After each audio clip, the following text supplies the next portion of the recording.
करने का है। ये बौद्ध वर्सेस हिंदू आंदोलन नहीं है, ये बौद्ध वर्सेस ब्राह्मण आंदोलन नहीं है, क्योंकि वहां जो लड़ाई लड़ रहा है वो एक व्यक्ति है। उस एक व्यक्ति ने अपने साथ 4 बना लिए और 4 के साथ 5वां डीएम हो गया। मामला इसकी ताकत एक्ट में है, धर्म में नहीं है। तो जो भी वक्ता जहां पर भी कोई बात बोले तो एक बात कहिए, महाबोधि महाविहार बौद्धों का है, दूसरे धर्म के लोग वहां पूजा क्यों करें? और सबसे बड़ी बात, जब देश में 26 जनवरी 1950 को बाबा साहब डॉक्टर अंबेडकर द्वारा लिखा हुआ संविधान लागू हो गया, तो जो एक्ट 1949 में बना था उसे स्वतः ही निरस्त हो जाना चाहिए था। एक साथ देश में गैर संवैधानिक एक्ट काम कर रहा है, सरकार को यह बात समझ में आनी चाहिए। तीसरी बात मैं कह रहा हूं, अभी तक ये हमें मिला क्यों नहीं? इसमें मैं किसी को दोष नहीं दे रहा हूं। जब पहली बार 1892 में लड़ाई लड़ी गई, उस समय भारत का कोई बौद्ध लड़ाई नहीं लड़ रहा था। श्रीलंका से अनागारिक धम्मपाल आए, उन्होंने लड़ाई लड़ी। पहला मुकदमा वो जीत गए थे, हाई कोर्ट में हार गए थे, तो वहां से हमारी हार शुरू हुई।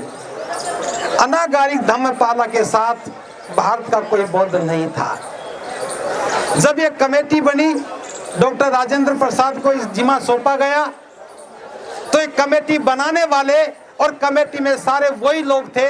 उन्होंने आधा हक, आधे से ज्यादा हक अपने पास रख लिया और थोड़ा सा हमें दे दिया। और हमें भी किसको दिया है मैं बता दूं, जो बौद्ध भिक्षु भी वहां बैठे हैं, वो चिवर तो बुद्ध का है, उनकी आत्मा सारी किसी और की है, हमारे नहीं है।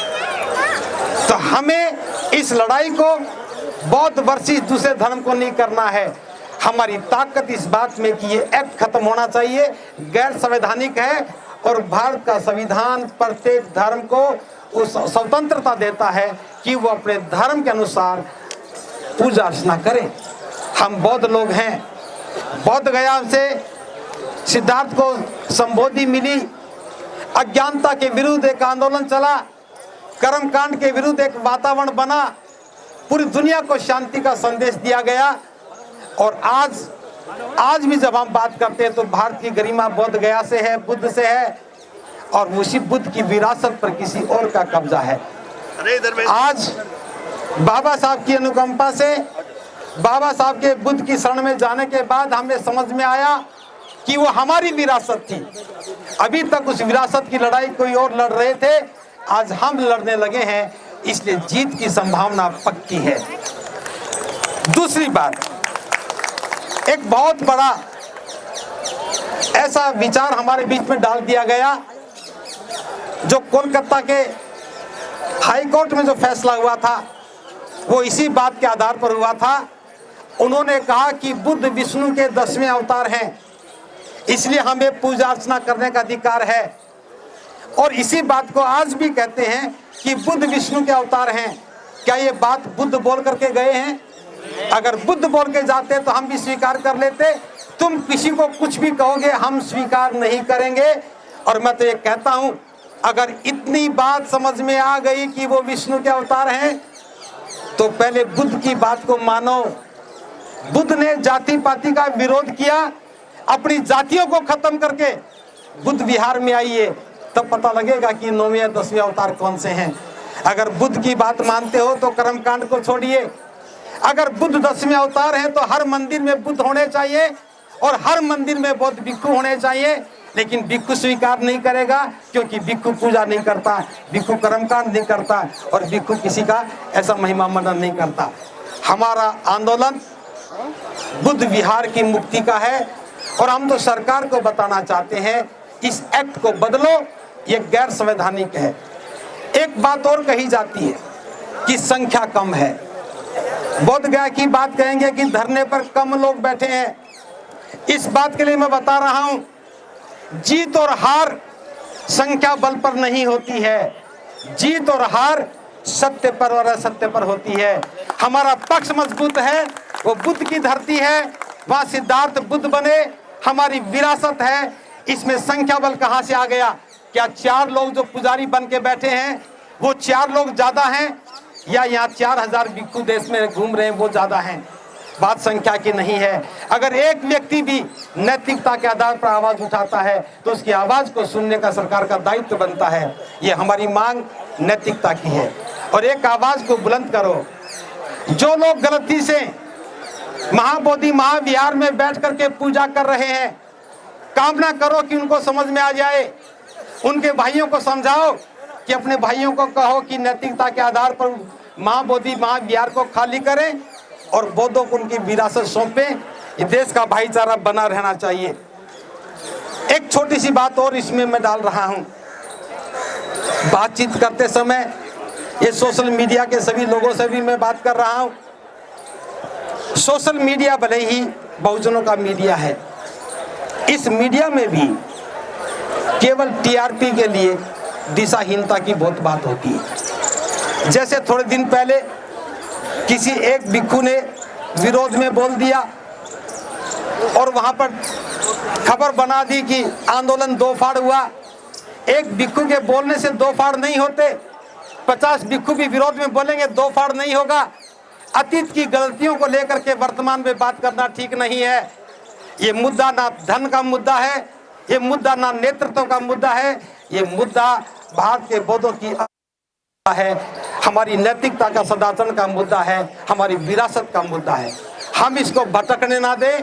कौन भिक्षु क्या करता, पहले क्या करता रहा, वो हटे ना हटे, मैं इसका बात नहीं करता हूँ। मैं तो एक बात कहता हूँ, भिक्षु जो आज बुद्ध विहारों में बैठे हैं, विनम्र मेरा अनुरोध है और आपसे भी समर्थन मांगता हूँ, जहां पर भी कोई भिक्षु मिले हाथ जोड़ के कहे कि भंते जी सारे काम छोड़ दो, बुद्ध गया में जाकर के बैठो। सभी भिक्षुओं को बोध गया की ओर भेजो। ये लड़ाई बौद्ध भिक्षु लड़ेंगे। आपके पास बहुत सारे काम हैं, आपको नौकरियां करनी है, परिवार का पालन पोषण करना है, बस आप तो खाने पीने की व्यवस्था करते रहो। लड़ाई लड़ने का काम भिक्षु करेंगे, लेकिन उसमें भी आपको साथ देना होगा। भिक्षुओं को कहो भंते जी विहार खाली करके उस वहां जाके बैठो, हमारा बड़ा घर वो है, ये छोटा घर है। जब वहां जीत जाएंगे तो फिर लौट के आ जाएंगे। तो आप सब पे काम करना है। इस बार 14 अप्रैल को जब बाबा साहब की जयंती मनाओ, बाबा साहब की जयंती में स्टेज पर एक ही कटआउट होना चाहिए। महाबोधि महाविहार का एक बड़ा सा चित्र कटआउट बना करके लिखना चाहिए कि बाबा साहब आपने भारत को बौद्ध में बनाने का सपना संजोया था, और जब तक ये महाबोधि महाविहार मुक्त नहीं होगा ये सपना साकार नहीं हो सकेगा। हम उसके लिए संघर्ष करेंगे। इस बार का 14 अप्रैल महाबोधि महाविहार को समर्पित कर दो। और अगली बात, बुद्ध पूर्णिमा कोई भी अपने घर पे नहीं मनाएगा, कोई भी अपने शहर में नहीं मनाएगा। हम सारे लोग बुद्ध पूर्णिमा मनाने के लिए बोध गया चलेंगे। जो पैदल चल सके वो पैदल चले, जो बाइक चले, कार वाले कार लेके चले, रेल वाले रेल में चले, बस वाले बस में चले, हवाई जहाज वाले उड़ करके चले जाएं।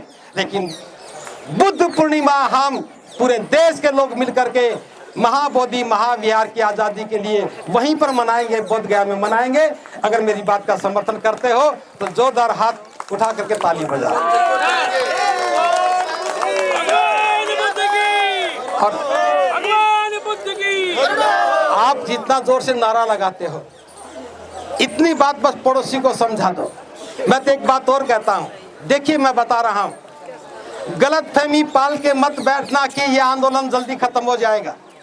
भारत के इतिहास में 132 वर्ष पुराना आंदोलन है। ये देश की आजादी से पहले शुरू हुआ था और आज तक सरकार इग्नोर कर रही है। सरकार इग्नोर कर रही है, हमें गौर करना है। खत्म नहीं होने दूंगा। सरकार इग्नोर करेगी, हमें गौर करना है। और गौर क्या करना है? अभी तक हमारी आवाज में दम नहीं था। जो हमारे भाई बौद्ध नहीं बन पाए हैं उन्हें तेजी से बौद्ध बनाओ। जो हमारे भाई कर्म कांडों में फंसे हैं, होली दिवाली में लाल पीला मुंह करके घूम रहे हैं, और मैं ये भी कह रहा हूं जो दीपोदान का नाम लेकर के आपको भ्रमित कर रहे हैं, उनको समझा दो ये आंदोलन दीपोदान का नहीं है, ये दिवाली हमारी है ये नहीं है, ये होली हमारी है ये नहीं है, ये रक्षाबंधन हमारा ये नहीं है, कोई रक्षा सूत्र नहीं है, सारे सूत्र एक ही हैं। महाबोधि विहार मुक्त होना चाहिए और ये कर्मकांड बंद होने चाहिए। और मैं तो इस मंच के माध्यम से बता रहा हूँ, जो लोग गलतफहमी में बहकावे में आकर के अपने पुरखों की अस्थियां लेकर के पिंडदान करने के लिए बोध गया में जा रहे हैं, वो गलत जा रहे हैं। किसी भी धार्मिक शास्त्र में बोध गया में पिंडदान का लेखा जोखा नहीं है।